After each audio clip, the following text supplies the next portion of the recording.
The portfolio case slips from my fingers, hitting the hardwood with a thud that echoes through Rebecca's kitchen. Time freezes as my brother-in-law Daniel's eyes dart to mine, widening with unmistakable guilt. We need to start making plans to get her out now that the business deal is coming through, Rebecca had just said, her voice carrying clearly from around the corner. 5 months. That's how long I've lived under their roof, paying rent that's barely below market value in this overpriced Denver suburb. Today should have marked my unofficial anniversary in their home instead. It marks the moment I discover the truth. Allison. Allison. Rebecca spins around, her hand flying to her throat. I didn't hear you come in. I should say something, but the betrayal lodges in my throat like a stone. My entire body feels hollow, as if someone has scooped out everything inside me and left only a thin shell standing in their pristine kitchen with its gleaming marble countertops and carefully arranged fruit bowl. The arrangement was never about helping family. It was a financial stopgap they're eager to end.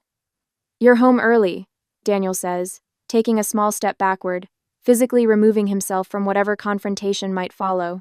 I remember that dinner back in March, the one where they'd presented this living arrangement as family helping family. Rebecca had reached across the table to squeeze my hand, saying, "What kind of sister would I be if I didn't help you get back on your feet after grad school?" What kind indeed. I'd been so grateful. Not just for the room, but for what I thought was genuine support. I'd paid my substantial rent on time every month. I'd cooked dinner 3 nights a week. I'd stayed late with their son Jeremy when their babysitter canceled.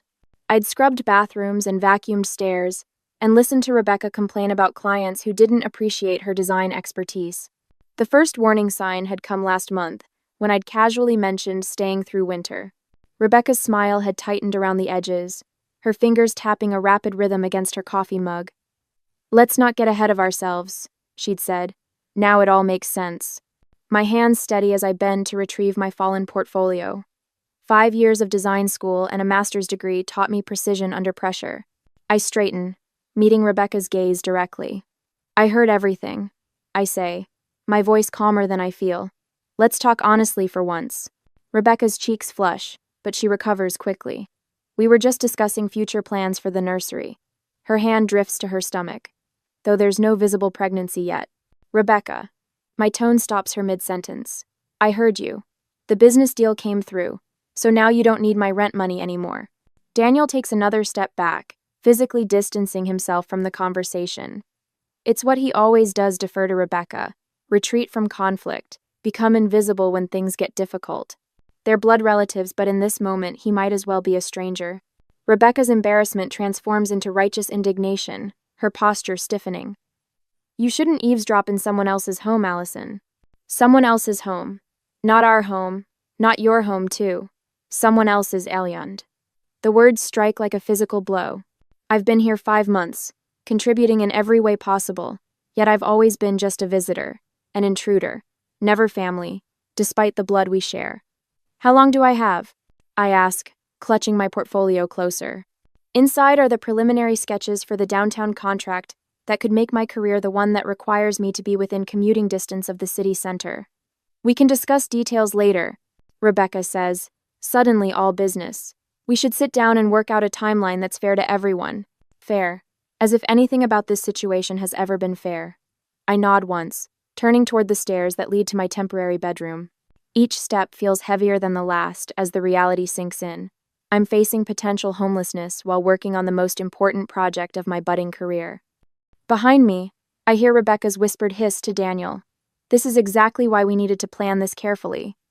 I keep climbing, my mind already racing through options, calculations, and possibilities. One thing is certain, I've always been a means to an end for them, never family. Just a convenient solution to a temporary problem. Well, now I have a problem of my own to solve. The next day, while they are outside, the glow of Rebecca's laptop screen illuminates my face as I stare at the email, my fingers frozen above the keyboard. I hadn't meant to open her account. The shared family computer had simply loaded her profile when I sat down to check my design deadlines. Now, I can't look away from what's right in front of me. Contract finalized. $175,000 commission blazes in the subject line. The timestamp shows 3 weeks ago. My stomach knots as I scroll through the congratulatory messages from their business partner. They hadn't been struggling financially for weeks, perhaps months. I grip the edge of the desk, a wave of nausea washing over me as I read further down the email thread. We need to discuss how to diplomatically handle the Allison situation now that we're back on solid ground, Rebecca had written. The pregnancy gives us the perfect reason without seeming callous. The perfect reason. As if I were a household item they no longer needed. I close the email and push away from the desk, my legs unsteady as I stand. For months, I've paid my rent, cooked their meals, cleaned their home, watched their child, all while believing I was helping family through a rough patch. The truth stings like winter air on bare skin. That evening, Rebecca sets the table with unusual precision, placing me in what I now recognize as the guest position farthest from Daniel at the head. She serves dinner standing, one hand frequently drifting to her slightly visible pregnancy bump whenever she makes a point. Daniel sits with his arms crossed, his gaze fixed on his plate. Daniel mentioned something that concerns me, Rebecca says, her voice deceptively casual as she serves the pot roast I'd prepared before leaving for work. He said you've been overly friendly with him. The accusation lands like a slap. I turn to Daniel, waiting for him to deny this absurdity. He avoids my eyes but offers a slight nod when I stare at him in shock. That's not true, I say, my voice steady despite the adrenaline surging through my body. And you know it. Rebecca places her hand on her stomach again, a gesture I now see for what it is, a shield against contradiction. We've also noticed some of the people you've had over when we weren't home. My fork clatters against my plate. What people? I haven't had a single visitor since I moved in. Jeremy mentioned strangers, Rebecca continues, referring to their 6-year-old son who's currently at a sleepover. Children don't lie about these things. The fabrications pile up like snowdrifts, too absurd to melt with logic. My breathing shallows as I realize what's happening. They're building a case against me, creating fictional infractions to justify pushing me out now that they no longer need my financial contribution. I think, Rebecca says, lowering herself into her chair with exaggerated care, you might be happier somewhere else, especially since we'll need your room for the baby very soon. Ever. The truth clicks into place. How soon? I ask, though I already know the answer won't be reasonable. 3 weeks should be plenty of time, Rebecca says, cutting her meat with precise movements. The painters are scheduled for the 4th. My heart thuds against my ribs. 3 weeks? In this housing market? Daniel clears his throat. We've checked online. There are plenty of places available. With 6 to 12-month wait lists. I counter, thinking of the dozens of rental applications I've already filled out, preparing for an eventual move. And first and last month's rent plus security deposits.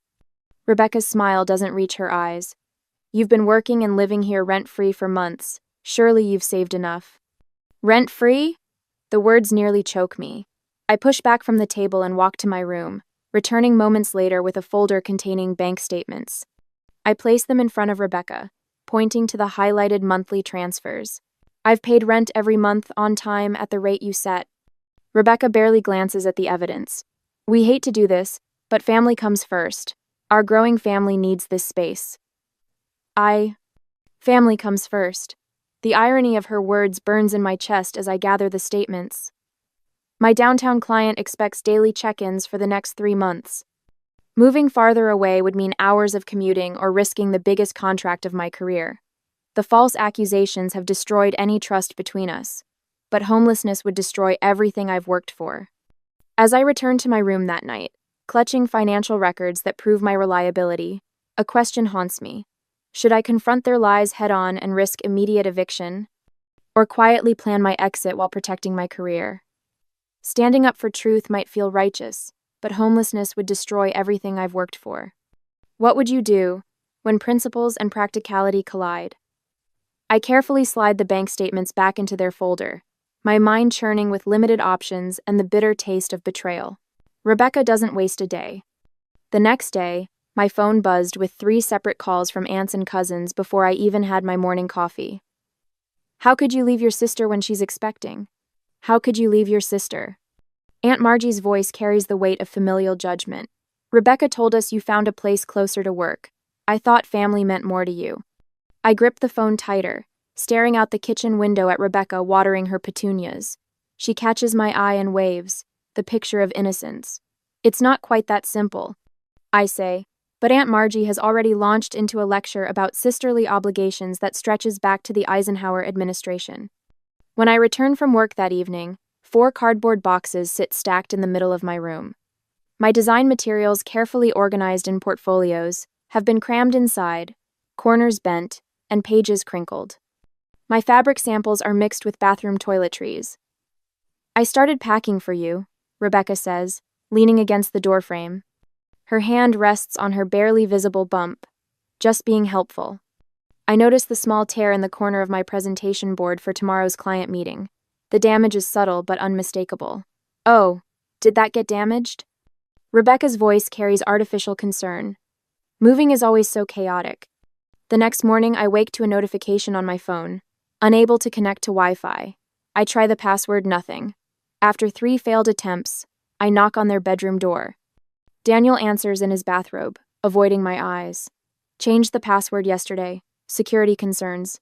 I can text it to you later today." My presentation is due in 3 hours. I gather my materials and leave early, hoping the coffee shop's internet will suffice for the final touches. That afternoon, Rebecca calls as I'm leaving work. "Just wanted to let you know the painters are coming Monday for your room." She pauses. "Our nursery, I mean." "That's 2 weeks before the deadline we agreed on," I remind her. "We found someone available sooner. Such good luck, don't you think?" The apartment hunt consumes my evenings. Each application results in the same response. "We've selected another candidate." The 4th rejection comes with candid feedback over 80 applicants for a 1-bedroom apartment within my price range. My friend Cynthia's couch serves as temporary refuge until her boyfriend moves in unexpectedly. "Just for the weekend," she promises, but her eyes tell a different story. That night, I park behind the design studio, reclining my seat as far as it will go. Sleep comes in restless patches between street noises, and the discomfort of the gear shift pressing against my leg. The temperature drops to the low 40s, and my thin jacket provides little warmth. By morning, my fingers are too stiff to hold a pencil properly. My client notices the shadows under my eyes. "Are you sure you can meet our deadline, Allison?" The presentation seems unfinished. "Absolutely," I lie, though my design mock-ups lack the precision they normally contain. The following nights alternate between budget motels and my car. Each morning, I return to Rebecca and Daniel's house to shower and change, timing my arrival for when they've left for work. The simple act of using the bathroom in what was once my home now requires military-level planning. My stomach knots at the sound of a key in the lock, afraid Rebecca might return unexpectedly. I've started eating meals in my car, avoiding the kitchen altogether. The expense of takeout food drains my savings money that should be going toward a security deposit. The winter chill seeps through my car windows. When the temperature drops below freezing, I surrender more of my dwindling funds to another motel room. The pattern becomes unsustainable. My bank account shrinks while my anxiety expands. A perfect inverse relationship. "You look like hell," Ellen says when I stumble into the office. She's new to the design team, hired just 2 months ago. We've exchanged pleasantries but little else. I mumble something about insomnia while attempting to focus on the computer screen. Later, Ellen places a coffee on my desk and pulls up a chair. "My apartment has a pull-out couch," she says without preamble. "It's not fancy, but it's yours for as long as you need it." I start to reach for my wallet. "I can pay." "Number." Her hand covers mine, warm and firm. "I was homeless once too. This is how we break the cycle." The tears I've been holding back for weeks threaten to spill over, but I manage a nod of gratitude. Saturday arrives with Rebecca's baby shower. I consider skipping it, but doing so would only fuel more family speculation. I arrive bearing a gift-wrapped bassinet, playing my part in this charade. The living room overflows with family and friends. Presents pile high on the dining table, the same table where Rebecca had told me I wasn't family. "I want to thank Allison," Rebecca announces, glass of sparkling cider raised, "for understanding our need for family space and graciously moving out." 20 pairs of eyes turn my way. "Don't you want to say something about your new place?" The room grows quiet. I feel the weight of their expectation. The script I'm supposed to follow. Lie politely. Protect Rebecca's image. Maintain the fiction that this was all planned and amicable. Something shifts inside me, a quiet strength replacing the fear that's been my constant companion. I don't have a new place yet, I say, my voice steadier than I expected. The housing market is difficult, as you well know. The silence that follows carries a physical weight. My aunt's wineglass halts midway to her lips. My mother's smile freezes. Rebecca's face flushes crimson. In that moment of uncomfortable truth, I realize I don't need to protect Rebecca's image at the cost of my own truth. The revelation doesn't solve my housing crisis, but it loosens something tight around my chest, the first full breath I've taken in weeks. 3 days later, Ellen introduces me to her landlord, an elderly woman who owns several small properties on the edge of Denver. It's basically a shoebox, Ellen warns as we drive to see the studio apartment. But it's clean and the rent is reasonable. Along the way, Ellen shares her own story, how her brother stole her inheritance after their parents died, leaving her homeless during her final year of college. Blood doesn't guarantee loyalty, she says, making a sharp turn. Sometimes family is just who shows up when everyone else walks away. A week later, after careful consideration, the studio apartment is indeed tiny, barely room for a bed and small table. But the windows face east, perfect morning light for drawing. The landlord, impressed by Ellen's recommendation, waives the security deposit.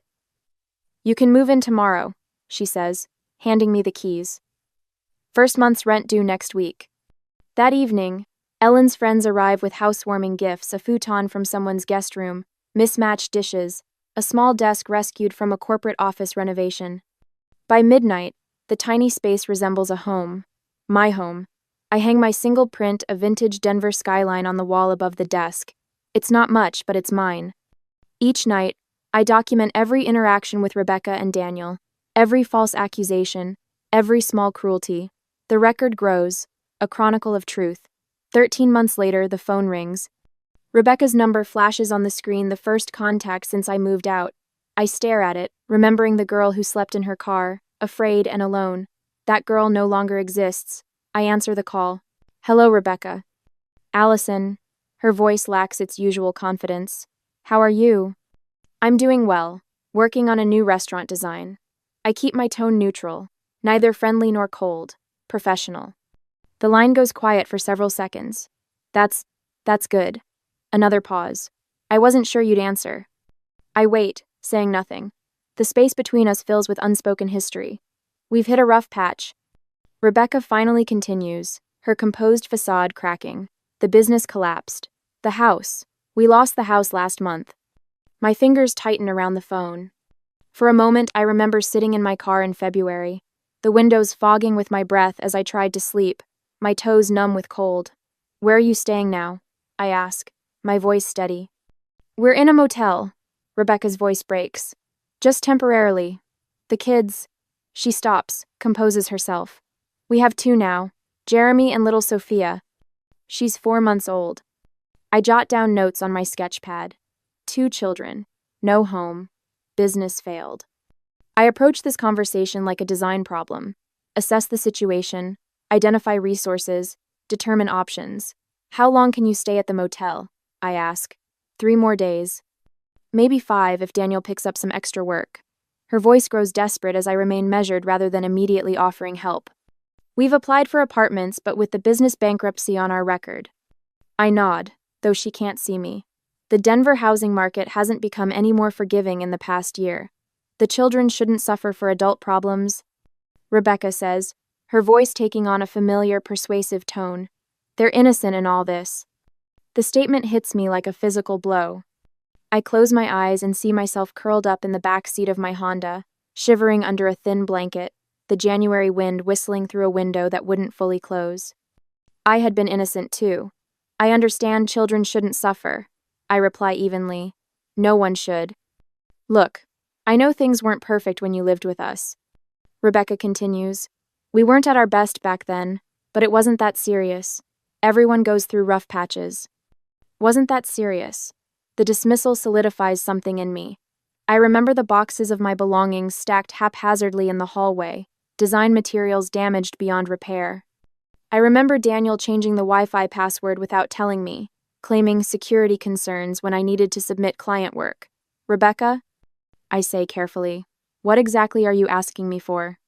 She hesitates. We need somewhere to stay, just until we get back on our feet. A month, maybe 2. Her voice drops to a whisper. Blood is thicker than water, Allie. We're family. Family. The word that once would have compelled me to open my doors without question now rings hollow. Rebecca still sees me only as a resource, not as a person who was vulnerable and was hurt. As Rebecca's voice broke with tears, I felt a momentary urge to rescue them. Should I open my home to the very people who had left me homeless, or was maintaining my hard-won boundaries the healthier choice for everyone? Let me think about this and call you back, I say, ending the call before emotion can cloud my judgment. I immediately dial Ellen. Her voice grounds me, warm and familiar. They lost everything, I explain, pacing my small apartment. They want to stay with me. And how do you feel about that? Ellen asks, cutting straight to the heart of the matter. Conflicted. They're in trouble, but I trail off, looking around my studio apartment, my sanctuary. My hard-won peace. Remember where you were a year ago, Ellen says gently. Remember how far you've come. Protecting your peace isn't selfish, it's necessary. We spend the next hour researching family shelters and housing assistance programs in Denver. Ellen emails me links while I compile information on rental assistance, food banks, and emergency housing options. This is genuinely helpful, Ellen reassures me. More helpful than sacrificing your well-being.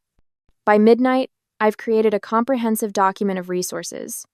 It's the kind of help I wish someone had given me, practical, thorough, respectful of their agency. My phone rings again just as I'm preparing for bed. Daniel this time, not Rebecca. Allison, I need to tell you something. His voice sounds different, weary, but somehow more present than I remember. Those things Rebecca said about you, when you were living with us. About being inappropriate with me. He pauses. They weren't true. None of it was true. I sit on the edge of my bed, stunned by this admission 13 months too late. Why are you telling me this now? I ask. Because we need your help, he admits. But you deserve the truth first. After we hang up, I check my email to find a message from my mother. Word of Rebecca and Daniel's financial collapse has spread through the family. The subject line reads, "We need to talk about your sister." I close my laptop and look around my small apartment, the space that's mine alone. Tomorrow I'll call Rebecca with resources instead of refuge. Tonight, I'll sleep peacefully in the home I've created for myself. 2 days later, the sharp knock at my door comes just after 7. No text, no warning call, just 3 rapid taps that echo through my studio apartment like gunshots. I'm halfway through dinner, a simple bowl of pasta at my fold-down table, when I hear my father's voice through the door. Allison? It's Dad and Mom. We need to talk. My stomach tightens as I open the door. They stand shoulder to shoulder in the narrow hallway, Mom's fingers working the clasp of her purse, open and closed with nervous energy. Dad's usual confident posture is noticeably diminished, his shoulders slightly hunched. Can we come in? Mom asks, her eyes already darting past me to assess my living situation. I step aside, gesturing them into my home, all 400 square feet of it, the bed that doubles as my couch, the kitchenette, with exactly 2 feet of counter space, the drawing table where I create the designs that have slowly rebuilt my life. Dad clears his throat. We've spoken with Rebecca and Daniel. They're in a real bind, honey. They need somewhere to stay, Mom adds, her voice dropping to that soft, persuasive tone she uses when she wants something without having to directly ask. She's your sister, and those are your niece and nephew we're talking about. I say nothing. Just let the silence fill the room until Dad continues. Just for a month or 2 until they find something. He offers, as if this compromise is reasonable. Family needs to stick together during hard times. Mom's fingers finally still on her purse. If you can't find it in your heart to help them, I don't know how we can all gather for holidays anymore. The tension would be unbearable. The threat hangs in the air between us. I take a deep breath and walk to my desk, retrieving a folder I'd hoped I wouldn't need to share. Please, sit down, I say, gesturing to my bed and the single chair by my desk. I remain standing. I hand them each a stapled packet. This is a comprehensive list of housing assistance programs in Denver. Section 8, Vouchers, Family Shelters with Private Rooms. Rental Assistance Foundations, Churches that help with security deposits. I point to the highlighted sections. I've marked the ones that specialize in families with young children. My mother stares at the papers as if they're written in a foreign language. But you have space here. I don't, actually, I interrupt quietly. This apartment is barely big enough for me, but that's not really the point, is it? I sit on the edge of my desk, looking at the people who raised me. When Rebecca and Daniel pushed me out of their home, I spent nights sleeping in my car. In February, the temperature dropped to 19 degrees. My father's face pales. You never told us that. Would you have believed me over Rebecca? She told everyone I was leaving by choice. My voice remains steady, but my hands tremble slightly. While I was looking for safe places to park overnight, they were in their 4-bedroom house with the heated floors Rebecca was so proud of installing. Mom looks down at the resource list again, her fingers tracing over the names of organizations. I rebuilt my life without family support, I continue. I found housing, kept my job, and created a new support network. They can do the same with the resources I'm offering. I tap the papers in their hands. Everything they need is right there. 2 weeks later, we all sit around my parents' dining room table, the first family dinner since Rebecca and Daniel's financial collapse. The tension is thick enough to cut with the butter knife beside my plate. Rebecca wears the mantle of victimhood like a designer dress, tailored perfectly to her frame. It's just hard to understand, she says, looking directly at our mother. Allison has space, but she won't share with family in need, after everything we did for her. That's my cue. I rise from my chair, retrieving folders from my bag. With deliberate calm, I distribute copies to everyone at the table. This is a timeline, I explain, remaining standing while they all sit with papers in hand. From the day I moved in with Rebecca and Daniel to the day I was forced out. It includes dates, conversations, and actions. You'll find my rent payments documented on page 2. The accusations Rebecca made against me are on page 3, along with witness statements from people who were actually in their home during that time. Rebecca's face flushes. This is ridiculous. You're trying to make us look... It's accurate. Daniel's quiet voice cuts through his wife's protest. Everything she wrote happened exactly that way. My mother's hand covers her mouth as she reads, her eyes widening at certain passages. Dad flips through the pages with increasing discomfort. I don't share this to hurt anyone, I say, meeting each of their eyes in turn. But I can't allow the story to be rewritten. I've learned something important this past year. I take a deep breath. I've found that true family doesn't have to share blood, it shares respect, honesty, and support. In the weeks that follow, I hear through Ellen that Rebecca and Daniel applied for housing through one of the programs I recommended. They qualified for emergency assistance based on having young children. The relationship with my parents hangs in uncertain territory, tense phone calls, awkward text messages, neither fully estranged nor truly reconciled. Then one ordinary Tuesday, I find an envelope in my mailbox with my mother's distinctive handwriting across the front. Inside is a single sheet of stationery, folded precisely in thirds. I hold it, unopened, wondering what bridges can be rebuilt, and which ones should remain in ashes. Sunlight streams through the floor-to-ceiling windows of my condominium, casting golden patterns across the hardwood floors I selected myself. 6 months after purchasing this place, I still catch myself pausing to absorb the reality that these walls, this space, this sanctuary belongs entirely to me.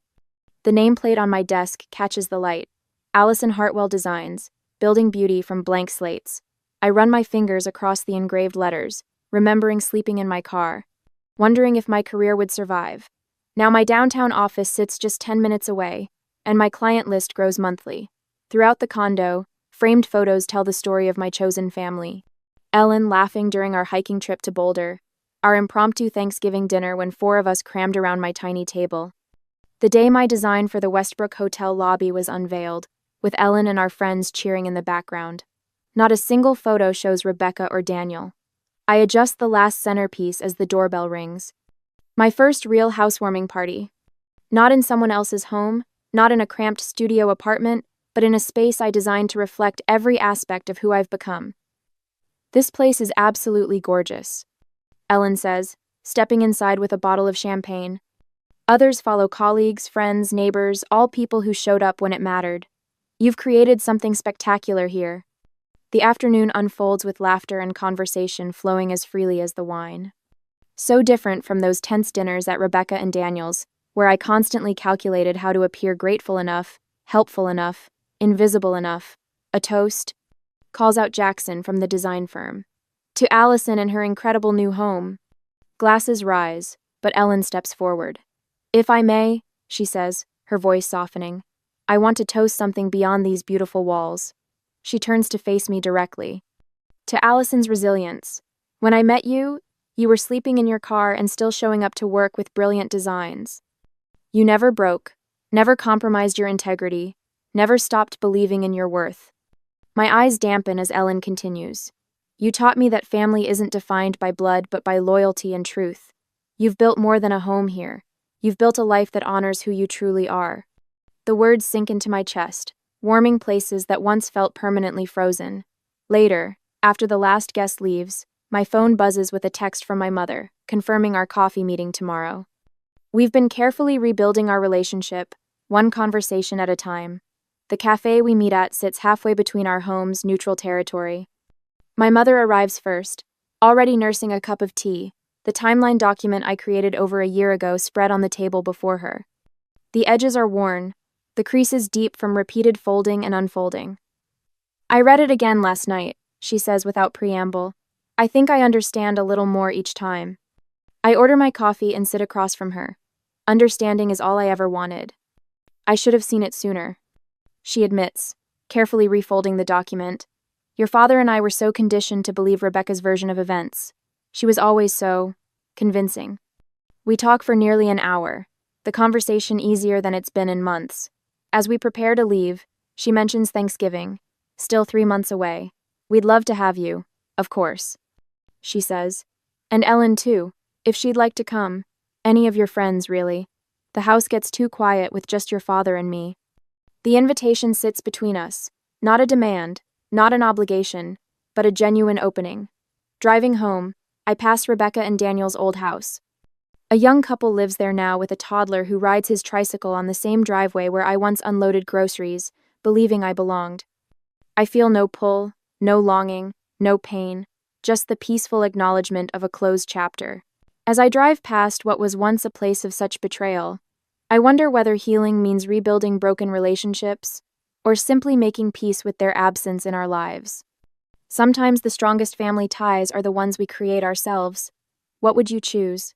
Working to repair broken blood bonds, or investing in the chosen family who proved their loyalty?